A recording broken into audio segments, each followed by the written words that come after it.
अस्सलाम अलैकुम नाजरीन। हजरत अमीर मुआविया रजी अल्लाह ताला अन्हो की विशाल के बाद आपके बेटे यजीद को खिलाफत मिल जाती है। यजीद एक बदतरीन और बदबख्त शैतान था, शराबी था, जानी था। यजीद को जब खिलाफत मिली तो यजीद समझ गया कि मेरी खिलाफत को हजरत इमाम हुसैन रजी अल्लाह ताला अन्हो कभी कबूल नहीं करेंगे। इसलिए यजीद मदीना मुनव्वरा के गवर्नर वलीद बिन उतबा को खत लिखा कि हुसैन इब्ने अली, अब्दुल्लाह इब्ने उमर और अब्दुल्लाह इब्ने जुबैर रजी अल्लाह ताला अन्हो को कहो कि मेरी बैत को माने, और अगर वो बात ना माने तो उन पर जुल्म सितम करना। हजरत इमाम हुसैन रजी अल्लाह ताला अन्हो ने यजीद की बैत करने से इनकार कर दिया, क्योंकि यजीद आपके नज़दीक मुसलमानों के इमामत और खिलाफत के लायक नहीं था। क्योंकि आप जानते थे यजीद फासिक व फाजिर था, जानी था, शराबी था और जालिम था। इमाम हुसैन रजी अल्लाह ताला अन्हो मदीना शरीफ छोड़कर मक्का शरीफ तशरीफ ले आए। अब आपको मक्का शरीफ में कूफियों के ढेर सारे खत आने लगे। उन खतों में लिखा हुआ था, ए इमाम हुसैन, आप कूफा तशरीफ ले आइए, यहाँ पर यजीद का जुल्मो सितम बढ़ता चला जा रहा है।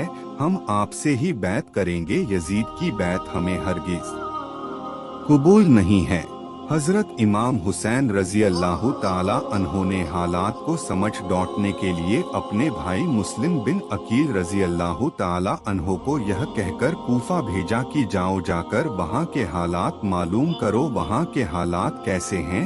जब मुस्लिम बिन अकील रजी अल्लाह ताला अन्हो कूफा पहुँचे तो वहाँ के लोगों ने बड़े ही एहतराम के साथ आपका इस्तकबाल किया। हजरत मुस्लिम बिन अकील रजी अल्लाह ताला अन्हो के हाथों में 18,000 लोगों ने बैत कर ली और हजरत मुस्लिम बिन अकील रजी अल्लाह ताला अन्हो ने अपने भाई हजरत इमाम हुसैन के नाम एक खत रवाना कर दिया, जिसमें आपने लिखा, यहाँ के हालात बिल्कुल सही है और 18,000 लोगों ने बैत भी कर ली है, लिहाजा आप कूफा जल्द से जल्द तशरीफ ले आए।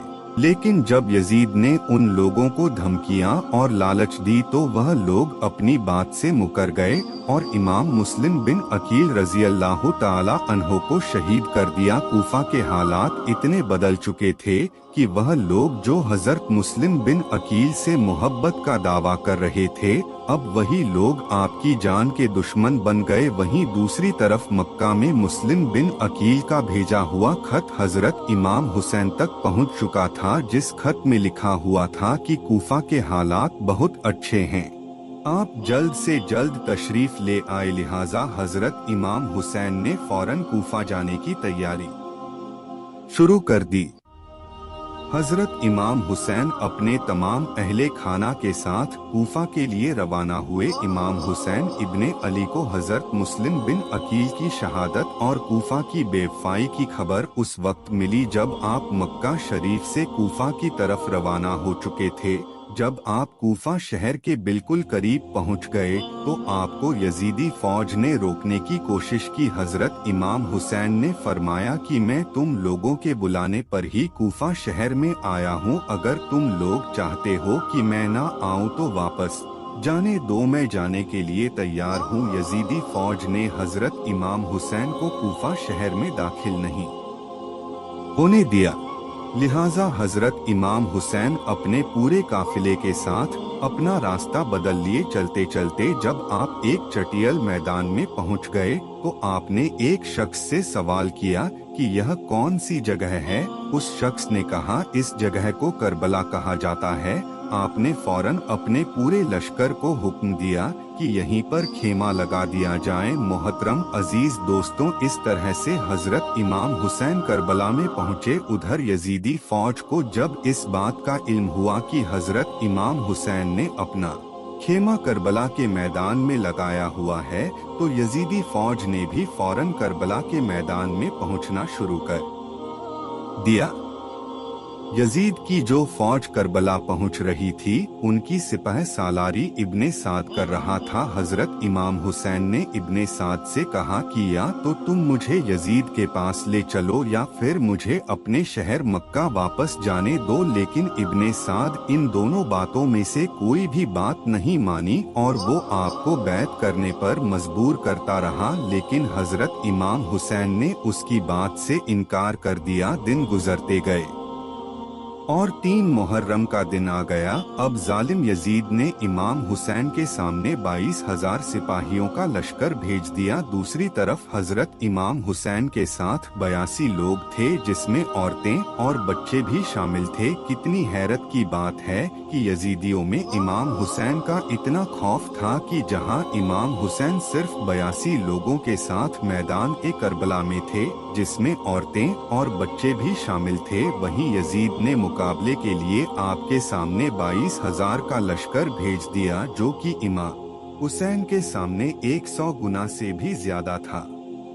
इमाम हुसैन के सामने यजीदी फौज के हौसले पस्त हो गए और उन लोगों में से किसी में भी इतनी हिम्मत नहीं थी कि वो हजरत इमाम हुसैन से मुकाबला कर सके। आखिरकार उन्होंने यह फैसला किया कि अगर इमाम हुसैन को हराना है तो उनका पानी बंद करना पड़ेगा, तभी इनका मुकाबला किया जा सकता है।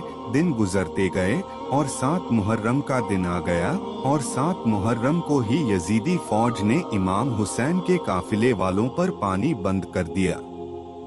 आपको बताते चलें कि करबला के मैदान में पानी का कोई भी इंतजाम नहीं था सिवाय नहरे फुरात के, लेकिन 7 मुहर्रम के दिन नहरे फुरात का पानी भी हजरत इमाम हुसैन के खेमे वाले लोगों के लिए बंद कर दिया गया। हजरत इमाम हुसैन और उनके साथ मौजूद तमाम नौजवान लोग तो इस प्यास को बर्दाश्त करते रहे, लेकिन छोटे छोटे बच्चे और औरतों का प्यास की वजह से बुरा हाल हो चुका था। फौजे यजीद जो चारों तरफ से इमाम हुसैन के घर वाले और तमाम साथियों को घेरे हुए थी, उन्होंने यह तय किया कि अब 9 मुहर्रम के दिन इमाम हुसैन को कत्ल कर दिया जाए माज़अल्लाह। हजरत इमाम हुसैन ने हजरत अब्बास रजी अल्लाह ताला अन्हो से कहा, अब्बास जाओ यजीदी फौज के पास और उनसे कहो हमें एक रात अल्लाह की इबादत करने के लिए दी जाए। जब हजरत अब्बास ने यजीदी फौज से एक रात की मोहलत के लिए कहा तो उन लोगों ने आपकी बात मान ली। जब तक 9 मुहर्रम की तारीख आई तब तक हजरत इमाम हुसैन को यह यकीन हो चुका था कि यजीद की फौज का मकसद सिर्फ और सिर्फ मुझे शहीद करना है, इसके अलावा यजीद और कुछ भी करने के लिए तैयार नहीं है।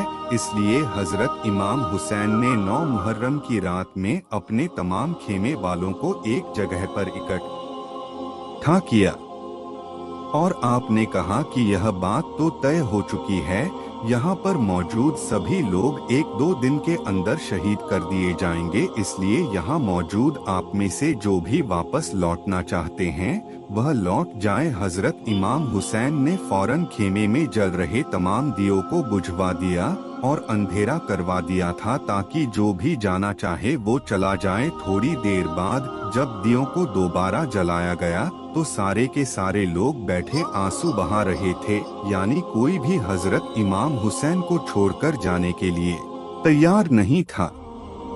आखिरकार 10 मुहर्रम का दिन आया और हजरत इमाम हुसैन और यजीद की फौज के बीच जंग होना शुरू हो गई। जहां एक तरफ यजीद की एक बड़ी फौज थी तो वहीं दूसरी तरफ इमाम हुसैन के साथ सिर्फ 72 लोग थे। इतने में फौजे यजीद का हमला शुरू हो जाता है और हर शहीद शहादत का जाम पीता गया। कभी हुर शहीद होते हैं तो कभी कासिम शहीद होते हैं तो कभी अली अकबर शहीद होते हैं तो कभी ओनो मोहम्मद शहीद होते हैं।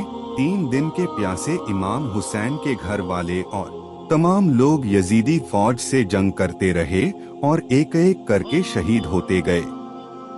हजरत अब्बास अलमदार से हजरत इमाम हुसैन के 6 महीने के बेटे अली असगर की प्यास नहीं देखी गई। आपने एक मस्कीजा लिया और घोड़े पर सवार होकर नहरे फुरात के किनारे पहुंच गए और आपने एक मस्कीज़ा भर लिया, लेकिन जब आप पानी लेकर वापस लौटने लगे तो यजीदी फौज ने आपके ऊपर लगातार तीर बरसाना शुरू कर दिया था। हजरत अब्बास जब तक हजरत इमाम हुसैन के खेमे तक पहुंच पाते तब तक यजीदी फौज ने तीर चलाकर हजरत अब्बास अलमदार को शहीद कर दिया था। इस तरह हजरत अब्बास अलमदार शहीद हो गए।